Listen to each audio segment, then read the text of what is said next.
Kære alle sammen, velkommen til. Jeg hedder Lonnie Sommer fra Sommersol.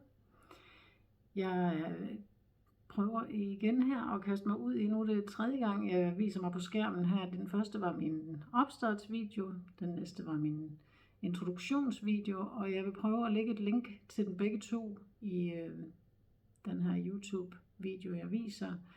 Fordi jeg synes, det er en rigtig god idé, at I lige er forberedt på, hvad er det for noget, jeg gerne vil, og hvordan kan I vælge at tage imod det. Fordi jeg er ikke interesseret i at presse noget som helst ned over hovedet på folk. Jeg er interesseret i at give dem noget, som synes, de kan bruge det til noget. Og så er jeg egentlig også interesseret i at følge min egen rejse, og det med at springe ud over kanten og gøre nogle ting og udfordre os selv, er en virkelig god udviklingsfacon til at få mere og mere ro i sine systemer. I den sidste video, i introduktionen, der fortalte jeg om tidslinjer. Og jeg havde besøgt min søde, smukke datter i dag, og vi snakkede lidt om den her video, og så siger hun, jeg forstår ikke helt det der med de tidslinjer, mor, fordi har det noget med tiden at gøre? Og så tænkte jeg, nej, det er egentlig rigtigt. Jeg fik det faktisk ikke forklaret helt rigtigt, tror jeg, men det kan jeg jo råde bod på nu. Fordi nej, det har ikke noget med den her tid at gøre, vi er i, hvor vi har en historie, en fortid og en fremtid. Det er en helt anden form for tid, vi er i, når det handler om kvantefysik. Alt inden for spirituelle temaer er faktisk en meget naturlig del. Alt i naturen er faktisk meget geometrisk, og hvis man kigger på blomster for eksempel, prøv lige at tænke på, hvilke pragtværker og mesterværker, der bliver skabt derude af symmetriske, geometriske figurer. Alt sammen er skabt til at hjælpe os på vej og komme med symboler og dyrelivet og det hele. Hvis vi kigger rigtig godt efter i naturen og mærker rigtig godt efter, så kan vi blive guidet et langt stykke hen ad vejen. Vi skal bare mærke efter, hvad der resonerer med os. Ja, så tilbage til de her tidslinjer. Det er mere vibrationer. Når vi arbejder med os selv, hvis vi arbejder med for eksempel Maslows behovspyramide, så starter vi helt nede i bunden med overhovedet bare at kunne føle os sikre og trygge.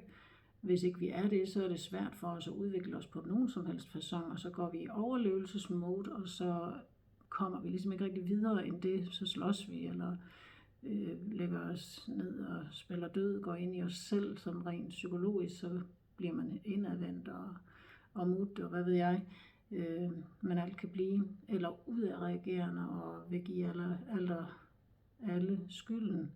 Altså man bevæger sig inden for de her roller, der hedder, jeg går enten i total offerrolle, hvor det er alle andres skyld, og jeg er fastlåst i min situation, og folk er på nakken af mig, eller også er jeg bare et virkelig dårligt menneske, som slet ikke fortjener at leve, eller hvad det måtte være. Og så den anden yderpunkt, når vi begynder at stige op, som er, jeg tager ansvar for min egen situation. Jeg ved, jeg har skabt alt, hvad der sker omkring mig, det skaber jeg selv. Så jeg har et ansvar i også at navigere i det og få skabt en ny situation for mig selv. Og det her, de her tidslinjer kommer ind i det. Fordi for hver gang vi får ryddet op i gamle mønstre og negative tankemåder, sådan noget, negative tanker og negative tendenser til at have en negativ adfærd, for hver gang så nu tabte jeg lige tråden et øjeblik, for når jeg snakker ud. Det er så det, der vil komme til at ske, når jeg gør det intuitivt. Men i hvert fald, så har vi muligheden for det her med at tage ansvar. Og når vi gør det, når vi begynder at tage ansvar, så får vi en højere vibration, så får vi en bedre følelse. Vi slipper for at dunke os selv oven i hovedet, vi slipper for at dunke alle andre oven i hovedet. Vi kan faktisk se en mening med alt, hvad der kommer til at ske omkring os. Altså, også de værste ulykker, de viser sig tit at have bagefter, efter flere år, kan man måske se, hey, der kom faktisk noget godt ud af det på et eller andet plan, at jeg fik en diskusprolaps, eller at jeg fik et slagtilfælde, eller et eller andet. At selvom man måske må slås med nogle efterdønninger af det, så rejser man sig op, eller har i hvert fald muligheden for at rejse sig op, medmindre man går i offerrollen og tænker, jeg kan aldrig få det bedre igen. Så vi skal ind i en helt anden måde at vibrere på. Vi skal ind i en måde at tage ansvar i vores liv på, der giver os en selvsikkerhed og en følelse af at kunne noget, og en kreativitet, at vi får brugt vores hverdag til det, vi synes er værd at bruge tid på. Og på den måde, så kan vi stige i vibrationer. Vi skal have højnet vores vibrationer. Lave vibrationer, det er de negative. De høje vibrationer, det er de kærlige. Man kan måske, jeg ved ikke, om man kan kalde dem positive, jo, det kan man godt. Men i hvert fald er man kærlig, og man kan også tage ting ind, selvom det måske lige nu sker noget negativt i ens liv, så bliver man nødt til at se det som, hey, den har jeg selv skabt, den her karma, så jeg bliver nødt til at tage ansvar i det, og når vi gør det, så kommer vi faktisk meget hurtigere igennem den. Nå, men tilbage til min søde smukke datter, som sagde, jeg forstår ikke lige helt det her, mor, men så kom hun selv med en forklaring, da vi havde snakket lidt om det, så siger hun, at det er sådan lidt ligesom, hvis man skal op ad en stige, at hvis man nu har trænet i hvert fald trænet, så man er i god form, og man spiser sundt, og man er i overskud, både fysisk og psykisk, at man så bare har energien til at kravle derop af, og bare tilbagelægge en strækning uden de store problemer, og så sammenlignet med dem, som ikke passer godt på sig selv, som ikke har lært at passe godt på sig selv måske, og som har fået nogle mønstre ind, der gør, at de ikke spiser sundt og ikke motionerer, og det kan man jo ændre hen ad vejen. Jeg har heller ikke altid haft de bedste mønstre, må jeg sige. Det kan man ændre hen ad vejen, og det kan man gøre noget ved. Men hvis man nu har en dårlig form og dårlig kondition, og en negativ tankegang, ikke tror på, at jeg kan kravle op ad den her stige, det er også så hårdt, og jeg kommer aldrig derop.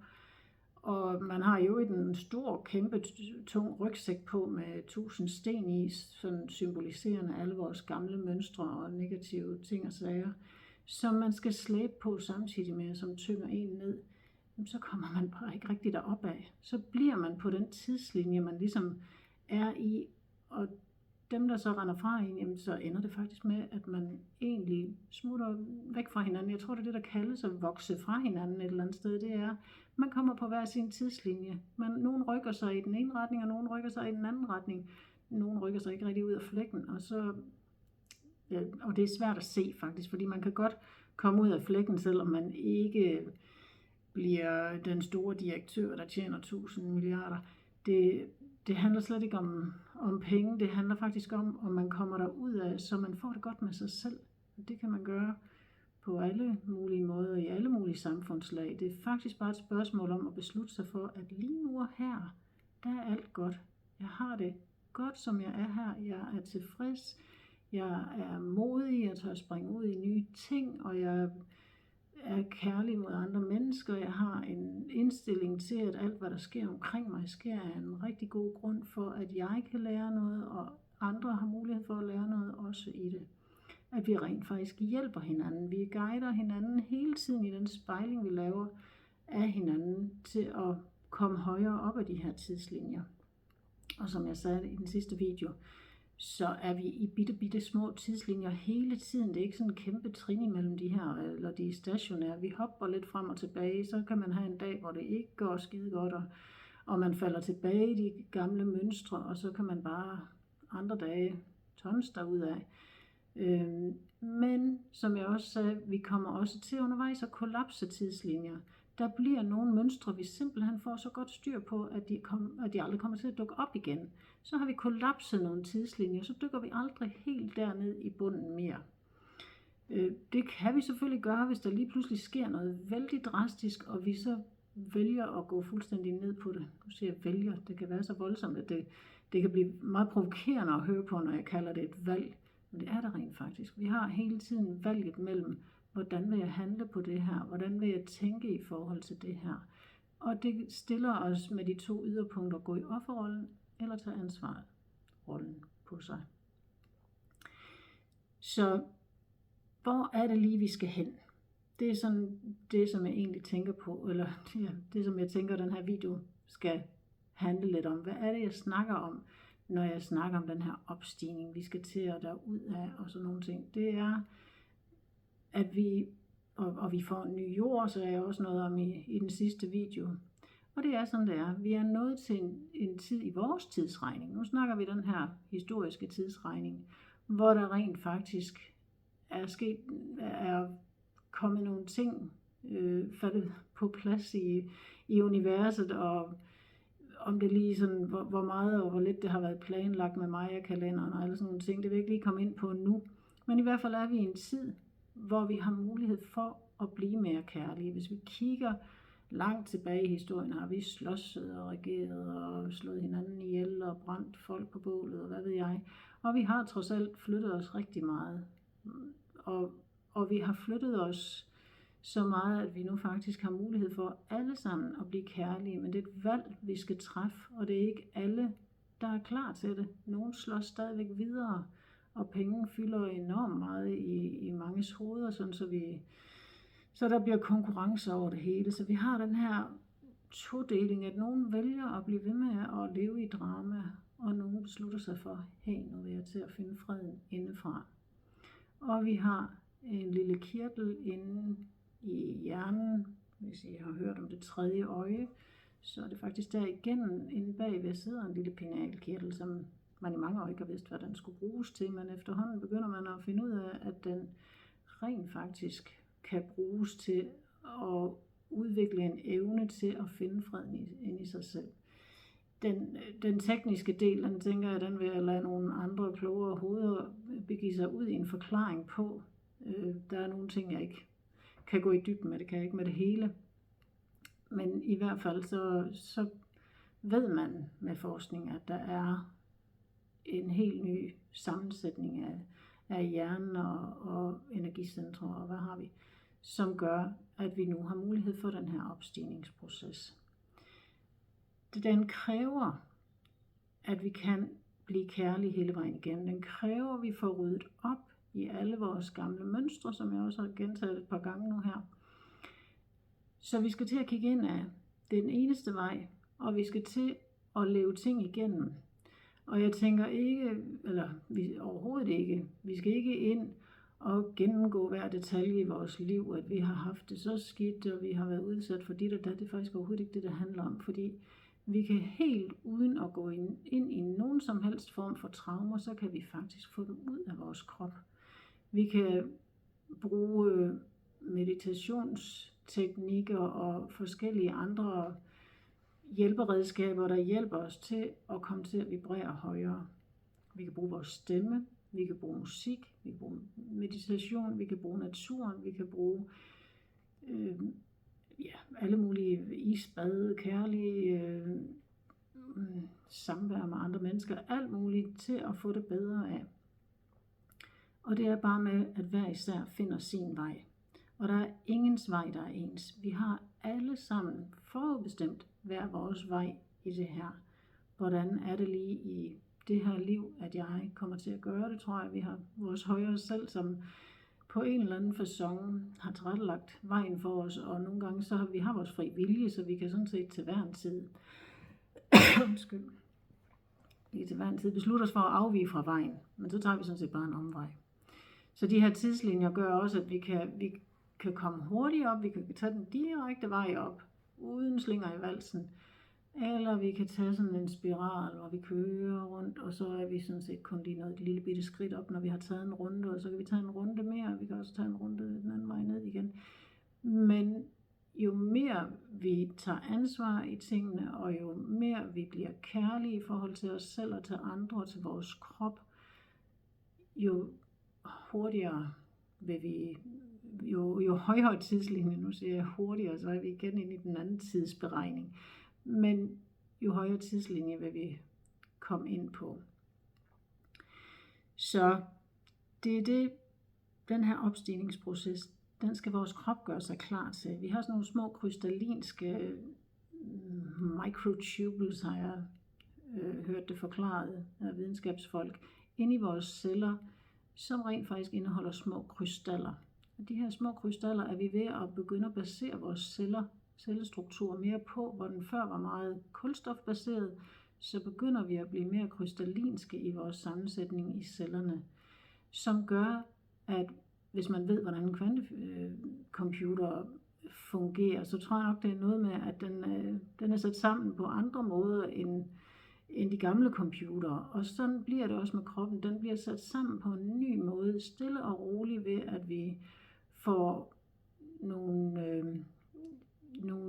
vi får faktisk nogle stråler fra solen, der hjælper os til det. Hvis I har lagt mærke til her sidste år blandt andet, så har der været enormt mange solar flashes, jeg ved ikke lige, hvad man kalder dem på dansk, og nordlys set en masse, og vi ved, at nordlys det er noget med nogle negative ioner, der udgår fra solen, og hvis de kommer ned i vores elektromagnetiske felt, så bliver de forstyrrelser i vores elektronik.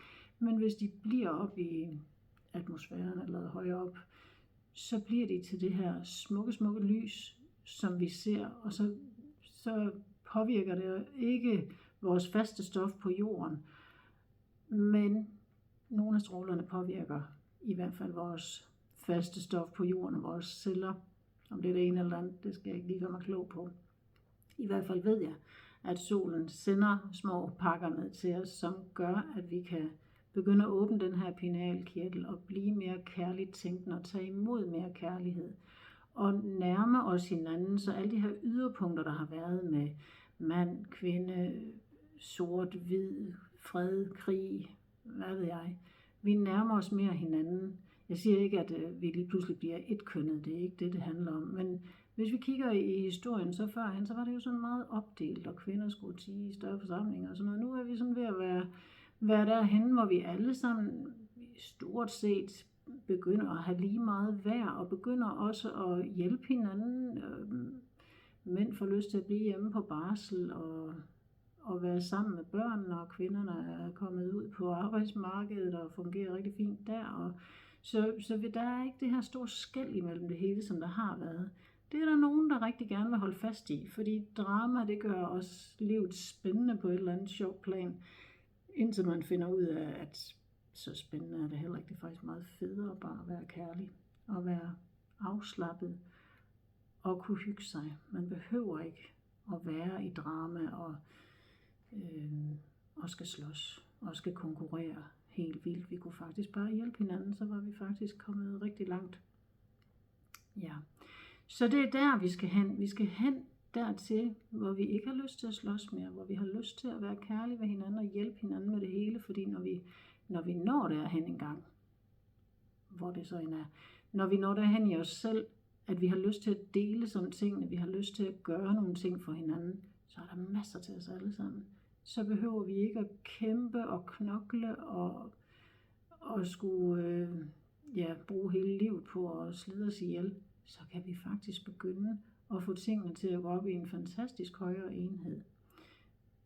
Så er der lidt snak, det vil jeg ikke komme så meget ind på her, men der er en tendens til, at nogen tror, at AI kommer til at gøre det hele for os, at vi får computere, der kan dit og dat. Jeg tænker bare, at vi skal bare passe på, fordi vi kan da godt få en chip indopereret i hjernen, der kan gøre os bedre til alt muligt, men vi har faktisk hardware eller software, selv inde i hovederne. Vi kan selv udvikle evnerne til at kunne lige så meget som en computer. Det er der igen også mange andre og meget klogere folk end mig, der ved en masse om. Jeg ved bare, at jeg kan mærke det på mig selv. De sidste 3 år har jeg flyttet mig enormt meget, og jo mere jeg har tilladt mig selv at flytte mig, både rent fysisk jeg er blevet skilt, jeg har flyttet hjem fra mand og børn, og skiftet job i en periode, hvor jeg tog til Grønland og arbejdede og sådan nogle ting, og det har jeg, fordi jeg har hvilet rimelig godt i det, så har jeg faktisk fået støtte hele vejen rundt, så har der ikke været noget drama omkring det. Og det var sådan en helt ny måde lige at vågne op og tænke, hold da op, fordi jeg beslutter mig for, at jeg rent faktisk godt må gøre de her ting for mig selv, og må følge min mavefornemmelse, og må finde min styrke indenfra, og være stille og roligt ligeglad med, hvad alle andre synes. Ellers havde jeg jo heller ikke siddet her og lavet de her videoer, hvis jeg gik så højt op i det, for jeg ved godt, der er nogen, der vil tænke, hold da op, hvad ævler hun om at komme med negative kommentarer, og det må de gerne. Det går mig ikke på længere, fordi jeg kan mærke det indeni, at det jeg fortæller jer nu, det er min sandhed. Hvordan I opfatter det, og hvordan I vil tage imod det, det er helt op til jer. Jeg forventer ikke, at alle har lyst til at se det her, men jeg vil rigtig gerne hjælpe dem, der synes, de resonerer med det, et stykke hen ad vejen i hvert fald, til at fortælle, hvordan jeg oplever det er. Og så kan man, der er ikke nogen helt sandhed i det her, eftersom vi har 8 milliarder forskellige sandheder lige nu på jorden. Lige så mange, som vi er sjæle. Så jeg har måske egentlig snakket længe nok nu. Jeg kommer lidt rundt omkring, men og har måske knap så meget haft en rød tråd i den her. Men i hvert fald så jeg vil prøve i en af de senere videoer at snakke om, hvordan den her 3D Matrix, som nogle af jer måske har hørt udtrykket, som er vores faste jord, det vi kan tage at føle på, det vi ved findes af materialistiske ting og sådan noget.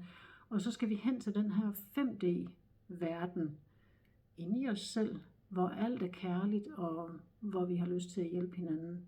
Vi skal over den her 4D-bro, som er svært at komme over, fordi det er der, vi renser ud. Og det vil jeg rigtig gerne fortælle i en video for sig selv, hvordan det foregår. Men når jeg nu siger, at jeg gerne vil hjælpe jer, så er det egentlig bare ved at fortælle jer min sandhed i det her. Og I kan jo se og høre alle mulige andre sandheder. Der findes masser af videoer derude. Tag nu det, der resonerer med jer. Jeg kan skrive under på, at man ved at tænke mere kærligt, ved at handle mere kærligt, simpelthen finder freden inde i sig selv.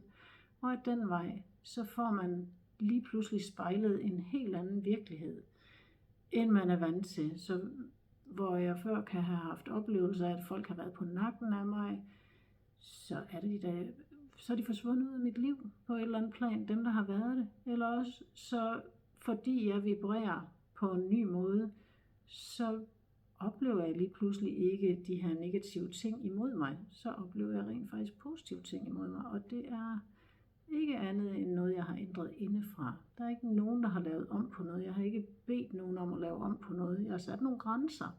Det er rigtig vigtigt i det her. Sæt sine grænser, men gør det kærligt. Det kommer man ikke lige til at gøre fra den ene dag til den anden. Vi kommer stadigvæk til at være mennesker med hud og hår, der kommer til at lade en finke flyve fadet ind imellem, og ikke altid få sagt ting på den mest hensigtsmæssige måde, men vi kan øve os, og vi kan øve os, og vi kan øve os, og vi kan tage ansvar. Og det er egentlig det handler om. Når vi gør det og bliver mere kærlige, så stiger vi op af de her tidslinjer, og så kollapser vi stille og roligt de gamle, og så kan vi mødes med dem, vi vibrerer sammen med. Og vi kan komme tilbage, og nogle gange så møder man gamle venner igen, som man pludselig resonerer med en gang til. Og så kan man hjælpe hinanden lidt på vej igen. Og sådan, altså, folk bliver skilt, og folk bliver gift. Og det er ikke fordi, der er noget i vejen med nogen, det er bare fordi, vi ikke harmonerer. Vi flytter os nogle gange lidt i hver vores retning, og så flytter vi os nogle gange lidt tilbage igen. Men på et højere plan. Ja, har jeg ævlet nok for i dag. Jeg tænker, jeg vil slutte denne videoen her. Jeg vil lige gøre opmærksom på, lige bag ved mig har jeg sat nogle lidt nye malerier op i dag, end dem jeg har vist på de andre 2 videoer. Og jeg kan godt lide lidt forandringer, og I kan se, jeg kan godt lide masser af farver, specielt sådan nogle chakrafarver, som jeg også vil komme ind på senere. Så jeg vil i hvert fald sige tak, fordi I lyttede til mig den her gang, hvis I nåede så langt som til slutningen her. Og jeg håber, jeg får lidt mere en rød tråd i de næste videoer, men alt er en øvelse, alt skal trænes, og man er nødt til at springe ud i det.